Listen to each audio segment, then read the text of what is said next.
Les rues de Lourdios-Icher étaient très calmes ce matin. Rien à voir avec le tumulte provoqué dimanche dernier par Jean Lassalle lors de son vote.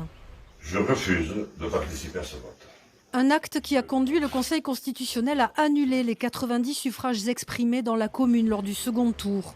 Selon les sages, le député n'a pas respecté l'article L49 du Code électoral interdisant la propagande le jour du scrutin.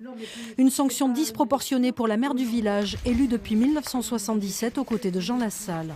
Finalement, invalider les votes de Lourdios-Icher, je trouve que c'est quand même peut-être manquer de respect à cette population qui s'est présentée sur les bureaux de vote tout à fait normalement, comme d'habitude à Lourdios-Icher, dans toute la légalité possible. Difficile de recueillir la parole des habitants ce matin. Rares sont ceux qui ont accepté de s'exprimer devant notre caméra.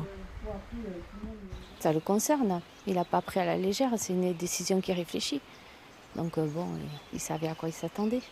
C'est l'enfant du village et on l'aime bien, donc on ne peut pas lui en vouloir. Dans une lettre adressée au Conseil constitutionnel, Jean Lassalle précise que dimanche, il était seul dans le bureau de vote. Il présente ses excuses à tous les habitants et demande à être sanctionné personnellement par la justice. Cela pourrait être le cas. La procureure de Pau a engagé aujourd'hui une enquête pénale à l'encontre du député pour des infractions au code électoral.